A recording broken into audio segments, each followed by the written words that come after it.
Guys, we're back with another video today, and finally making an update on the Trans Am. Hasn't been on the channel for a bit due to having a bad, we believe it's a fuel pump, red pressure, and it was reading like 38 to 39. Checked the fuel filter, checked injectors. It was a steady pressure, so doubt it. We doubt it was injectors. That was the first off thing, that it was steady pressure. So my plan with this car was to eventually be on fuel. By that I mean just E. So with that being said, I went ahead and bought new injectors, fuel return line with the other parts that I bought for it, and then I also got some other parts to run my OTR. I've been wanting to run that for a while and just been pushing it back, to be honest. So I was waiting on these, was the main thing, on all these parts that just take forever to get, and figuring out what I need. So here's some more parts that I got. Here's this. So I went with the Chris 1313 setup. Fuel pump, 545 pump. So it's good up to 800 to the wheel, which that's more than plenty for me since this car does plan on staying NA. What else? I also bought that right there, which is my AFR. My injectors are down there, Dynamics. The reason I went with the AFR is for the OTR. The tune will be, or for the tuner, it'd be easier to tune it on a speed density tune. So I want the car to be tuned well and not have no issues down the road. And I want to get the most out of the car. So, yep, I'm going to start off with the fittings. I've never done this before, so it's a learning process for me. And yeah, it'd be nice if it focus, right? So, look, this is the connector for the fuel line to the fuel rail. So, yep, let me start with that. Luckily, I had already gotten a pump that was, the reason I'm doing this because I burnt the pump. That's what I'm thinking. I always ran it low. Never driven this car enough, so I'd always have it on close to E when I knew the weather was coming bad. So I did that, and then these past times, I would just let the car get to E pretty bad, and I'm guessing that over time eventually just started eating up the pump away, because you could barely hear it goes, you could just tell when the pump comes on, it's not as loud. So yep, I'm slowly killing it. But before all that, I even figured out that I sent the data log to Ryan from GPI, and he's like, dude, it's running lean all over the place. So that's what he recommended me to also check my fuel pressure, and that's when I noticed, okay, fuel pressure is bad. But luckily, I already had a trap door in here. It's not really a trap, but the door is in there, as you can tell. So I got an OEM style pump housing. That way I can just drop it in and don't have to do much fabbing. And my regulator. So yeah, I have no idea how these even go. So I guess we'll find out. So yep, I'm probably gonna work my way from here to there, run all the hose and go from there. So yeah, pretty tight part of it to the original hose, and then taped it, and then I'm pulling it down, which hoping it would work. I did abs past day, so I'm pretty sore. I'm gonna be grunting a lot, so I'm just hoping I could fish it out, but because I don't want to pull all this off and create more junk. So maybe I'll get lucky and I fish it out. Okay guys, so don't mind the scratches, but I think I did it right. So what I ended up doing is I pulled this one out all the way counterclockwise, and then you'd see thread So and then I went counterclockwise on this one, tighten it until this thing would even twist with it. I had it like this, tighten it counterclockwise. And then I tightened this one, so I put this one here, and then I tightened this one clockwise, this little bitty one, it's a 19, clockwise, and then now it's super tight. So I have no idea if I did it right, but yeah, so hopefully so. All right, so the next thing we're gonna be doing while I'm back here, since this is the return line, we're gonna be removing this hunk of junk. And then I had to buy another part that goes here to block it off. So this is a 17 in metric. So let me pull that off. All right, so I bought this, another, I don't know what you call this, but it's right here. So this will go into this fitting. It's an AN, but we need this fitting because this will go in the fuel. So this is the part number. Hopefully this helps. And this is a 6N AN cap that we're gonna open up like that, and then this goes like that, and this will go in the car. So let me get the tools and go down there. Here's the original one, and then this is the other one that we're using. Now we're gonna take a look at it. They're pretty identical. Okay, so this goes right here. Twisty, twisty, twisty, twisty. Okay, and then we tighten. Okay guys, so far I got the line to pop out through here. Who's calling me? All right, back to what I was saying. My fiance called me, so what was I even talking about? Yes, fuel line.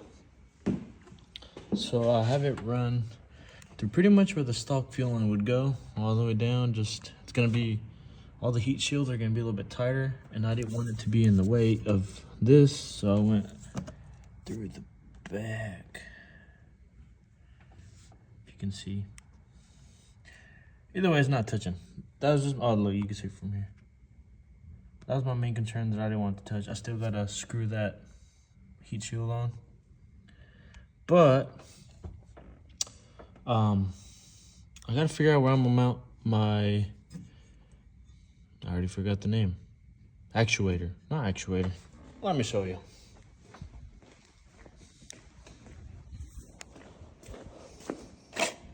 This booger. So I already have some of the mounts going.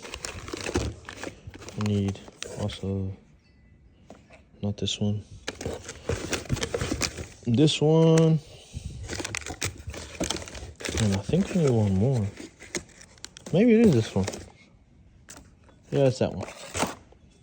So, yep, here's a partner regulator. That's what I needed to mount. I think I got it figured out what I want to do with Aeromotive thingy mo blubber, but that'll be until tomorrow. So this video will continue, and hopefully we get more progress with the injectors and OTR. So, yep. Slept on this, thought about it, posted some questions on the Facebook forums for F-Body, and couldn't figure out where to put it. Definitely did not want it to go back there because it's just way too crowded. Here it's way too far and it's inconvenient. So my best way is I built this little thingy. This part already comes with it, and I just drilled a hole because I was going to go a different way, but ended up not. Used the same original holes. Cut a part of aluminum. Did this. Had to put some spacers in there and some in there. That way I can clear it. So like that. All right, so I pulled out the old pump. And then I gotta pull this thing off and put it on this one. Ay, caray. There's a seal that I think sits under.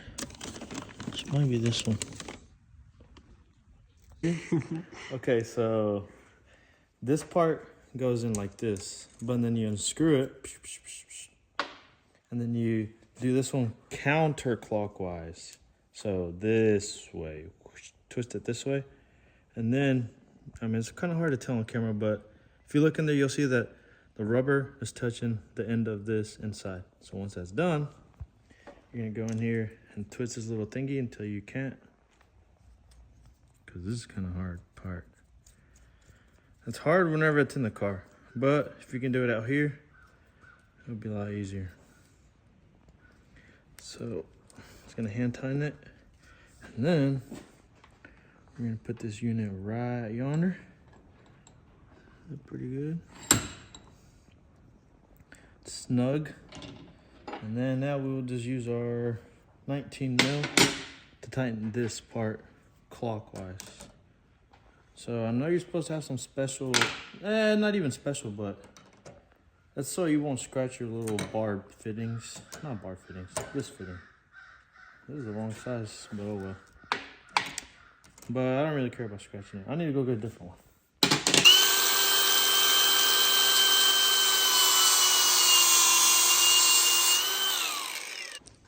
All right, so this is the part that comes from the, just, I already forgot the name. The thing over there. And then do this. Bam. Oh, don't forget to pull off your tape. Counterclockwise.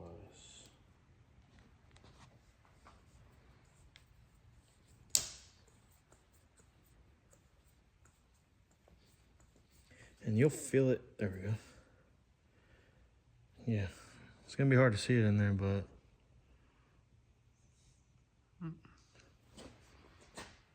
it's in there. Because it'll get tight. So, same thing. Start it out by the hand, with the hand. And it'll go in snug, so you don't have to really press in it at the beginning, because if you do, then you're probably cross-threading it. All right. Okay. And then same thing, same process. We grabbed our 18 and we start spinning away. Okay, that's good.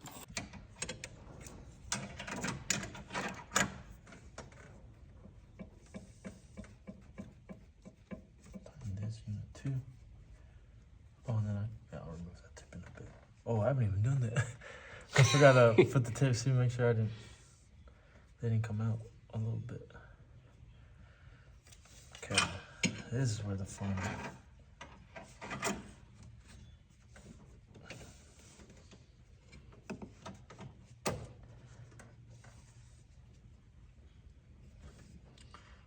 Like something. All right, guys. So we got everything plumbed up. Now we're gonna move to the injectors and start pulling off the fuel rail. We're gonna have to remove some hoses, some stuff, so it won't be in the way. Okay, so we got injector dynamics. And shout out to Andrew, because we figured out that we have LS2 injectors for the height. And this is what I have. ID 1050s, whatever that means. Anyways, here you go. Hold it. So with that, obviously, the connectors is different, so it comes with adapters. Boom, boom. And then we'll just slap it on this one, and then slap it on this. It went in. And this goes like this. It's a little bit different because we normally see it from the other side, like upside down. But, yep. Oh, shoot. Whoops. Sorry, Adam. Okay, guys. So, finished the injectors. Boom. Now we're gonna move to the AFR, and we'll go from there. A little bitty tiny thing we got. Connects to the OBD2. That connects to the OBD2. Power and ground. And then this is part number, I guess. I don't see another part number. But yep. So now we're gonna figure that out. Where I'm gonna put this. Actually, I already know where I'll put this, but I'm gonna have to do some fabbing because there's no brackets for what I want to do. All right. So far we drilled a hole to the bottom. Over there. It's kind of hard to see. Ran the wires. OBD2 there. And I'm gonna put it up here. So I went to Home Depot and bought a 2-inch coupler, cut it in half, almost in half, and I'll put it in there and then put the screen in there. So let me do that real quick. All right, guys. This is the final product here so far. Looks pretty okay. Need a little bit of trimming still, so we can sit more flush. But now we're gonna figure out where to connect this to. So I ran the Hotwire kit through the same way where the engine fuel lines went, where the fuel lines went through. I ran them all the same up to the top. Under the master cylinder, I forgot what this is called. I don't know. That thing, I forgot, honestly. I went over and to the back. And then right now, right in through here. And then it's just hanging out here. Also, guys, if you're wondering how this works, don't mind my pocket door. So your vehicle should originally, if you haven't changed the fuel pump, should have a one like this. So this would go in here. But I had to buy an adapter for it, which is over here. Well, this is part of actually. Let me see how this goes. Where's my adapter? Okay. So this should look like this. But I had an aftermarket pump, so I changed it. So then I had to buy the adapter, which is this one. This one right here. So